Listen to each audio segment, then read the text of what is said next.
आज के इस क्लास में हम लोग देखेंगे क्लास 6 हिंदी का चैप्टर नंबर आप लोग का 19 है बसंती हवा। ठीक है, बसंती हवा का आज हम लोग ऑल क्वेश्चन आंसर करने वाले हैं। ठीक है, तो सभी प्रश्नों का उत्तर आज की इस क्लास में हम लोग क्या करेंगे, कंप्लीट करने वाले हैं। तो आप लोग क्या कीजिए, इस वीडियो को लाइक करके अपने दोस्तों में शेयर कर लीजिए और चैनल को पहली बार आए हैं, ठीक है ना, चैनल पर यदि पहली बार आए हैं तो चैनल को आप लोग क्या कीजिए, सब्सक्राइब वगैरह कर लीजिए। ठीक है, और हाँ, एक जानकारी मैं आप लोगों को बता दूं कि मैंने आप लोग का हिंदी का 11 चैप्टर से लेकर 18 चैप्टर का क्वेश्चन आंसर अच्छे तरीक़ा से करवा दिया हूं।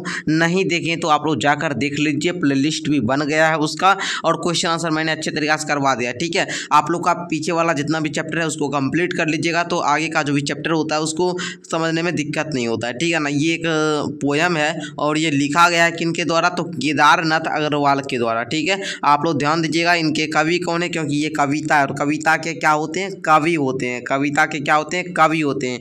ठीक है ना, चलिए, लिखा गया केदारनाथ अग्रवाल के द्वारा और आपका चैप्टर का क्या नाम था, बसंती हवा। ठीक है, बहुत अच्छी कविता है, आप लोग पढ़िए, है ना, 2-3 बार पढ़िए और इन्जॉय कीजिए। मैंने अर्थ के साथ इसको समझाया हुआ है। ठीक है, आप लोग जाकर पढ़ सकते हैं। आइए, सबसे पहले आप लोग को ये शब्दार्थ को क्या कर लेना है, याद कर लेना है। शब्दार्थ यदि याद कर लेंगे तो चैप्टर समझने में दिक्कत नहीं होगा। ठीक है, आइए अब हम लोग अभ्यास के प्रश्न को सॉल्व करते हैं। यहाँ से आप लोगों का प्रश्न अभ्यास शुरू होता है। बोल रहा है क्वेश्चन आप लोगों का फर्स्ट, बसंती हवा ने अपने आप को दूसरे मुसाफिरों से अलग क्यों बताया। क्या लिखेंगे आप लोग उत्तर में, बताइए तो। बसंती हवा जो है वो अपने आप को दूसरे मुसाफिरों से अलग क्यों बताई है, बताइए जल्दी से।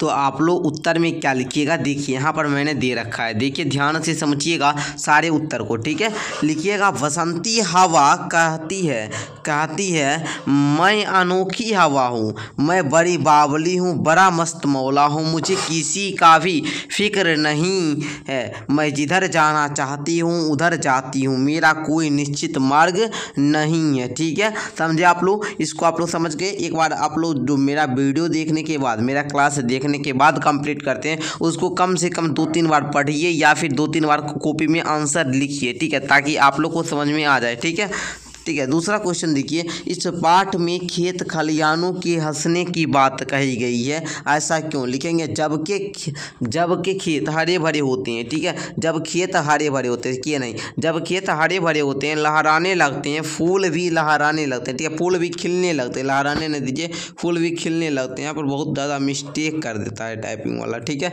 ऊपर है ना, ऊपर भी चमचमाती दिखती है, ऐसी बसंती हवा आती है तब खेत खलियानों हंसने लगते। खेत खलियाने में क्या होती है, खुशी छा जाती है। क्या छा जाती है, खुशी छा जाती है। ठीक है, आप लोग इस प्रकार लिख लीजिएगा। ठीक है बच्चों, चलिए मैं यहाँ पर जो भी इनकरेक्ट होता है उसको करेक्ट कर देता हूँ, सही कर देता हूँ। ठीक है, तो आप लोग लिख लीजिएगा। ठीक है, आइए तीसरा क्वेश्चन देखिए, बसंती हवा का कौन सा अंक आपको सबसे ज़्यादा प्रभावित करता है। बसंती हवा का ऐसा कौन सा अंश है जो आपको प्रभावित करता है, आपको सबसे ज़्यादा उसमें प्रभाव दिखता है ना, ये लाइन। तो देखिए लिखेंगे, मुझे पहला अंशु बहुत अच्छा लगा क्योंकि उसमें हवा कह रही है कि मैं बड़ी अनोखी हवा हूँ, मस्त मौला हूँ, मुझे किसी का भी फिक्र नहीं है, मैं जहाँ चाहूँ वहाँ जाती हूँ, इधर उधर घूमती हूँ। यहाँ अंश हमें ज़्यादा अच्छा लगा। ठीक है, यह अंशु नहीं होता, यहाँ पर ये गलत लिखा गया अंश। मुझे पहला अंश बहुत अच्छा लगा, मुझे पहला अंश अच्छा लगा क्योंकि उसमें हवा कही है। ठीक है, तो इस प्रकार आप लोग क्या कीजिएगा, इसको लिख लीजिएगा। ओके,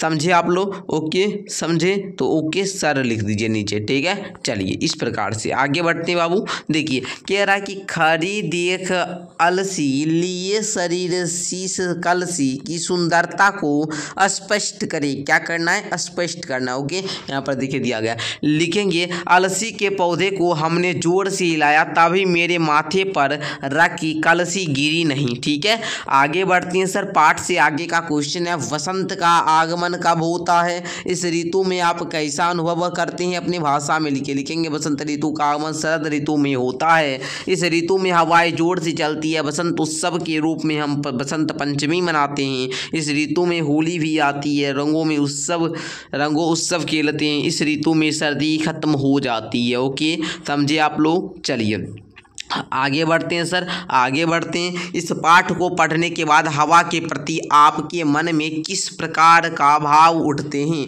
लिखेंगे हवा हमारे जीवन में बहुत ही श्रेष्ठ है, क्योंकि हवा के बिना सांस तक नहीं ले सकते।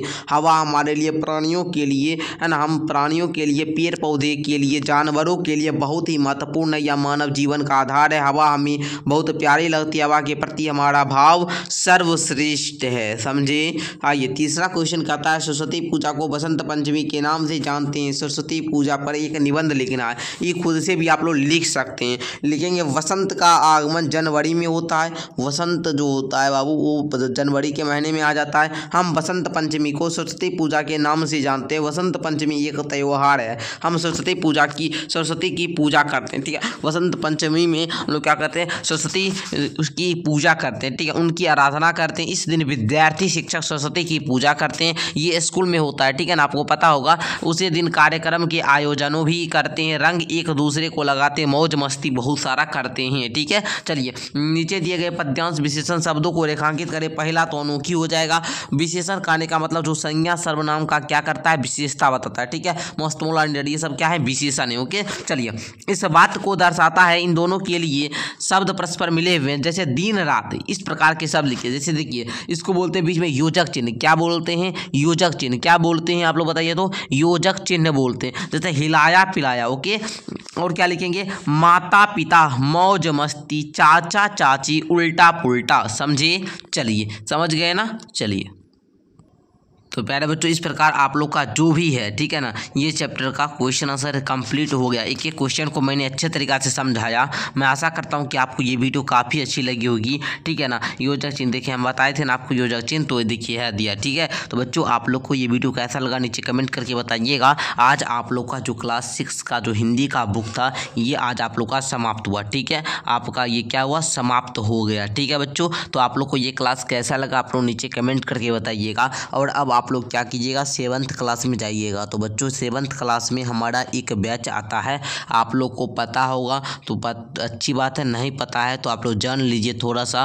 परिवर्तन बैच, बैच का नाम होगा परिवर्तन बैच। और ये आप लोग को जो भी बच्चे जुड़ना चाहते हैं परिवर्तन बैच में, इसमें क्या होता है कि हर कहानी को आपको व्हाइट बोर्ड पर अच्छे तरीक़े से पढ़ाकर समझाया जाता है। ठीक है, वो सारी क्लास ऐप पर होती है। मेरा ऐप जो है वहाँ पर क्लास होता है। ठीक है ना, तो परिवर्तन बैच में आपको हर एक कहानी को अच्छे तरीक़े से समझाया जाएगा। उसके बाद मैथ आपको पढ़ाया जाएगा। ठीक है, उसके बाद आपको वहाँ पर साइंस का नोट्स मिलता है। ऑल सब्जेक्ट का जो भी क्वेश्चन आंसर देखिए अभी PDF से करवाए ना, वो सारा PDF उसी बैच में आपको मिलता है। ठीक है, अब बैच का फी की बात करें तो आप लोग का क्लास 7 का जो बैच है, ठीक है, क्लास 7th का जो बैच है, ठीक है, इसका फी जो होगा उसमें आपको लाइव क्लास भी मिलेगा। ठीक है, लाइव क्लास भी मिलेगा। तो क्लास 7 का जो बैच का जो फी होता है वो आपका रहेगा 151 रुपया। ठीक है, 151 रुपया में आपको 365 दिन पढ़ाया जाता है। तो बच्चों यदि आप लोग ज्वाइन होना चाहते हैं तो ज्वाइन कर लीजिएगा। ज्वाइन करने के लिए आप लोग को स्क्रीन पर मैं अपना नंबर यहाँ पर दे देता हूँ। ठीक है, आप लोग इस नंबर पर क्या करेंगे? कॉन्टैक्ट कर लेंगे। मैं आप लोग को बैच के बारे में जानकारी दे दूँगा। धन्यवाद बच्चों, मिलते हैं नेक्स्ट क्लास के साथ। ओके, चलिए।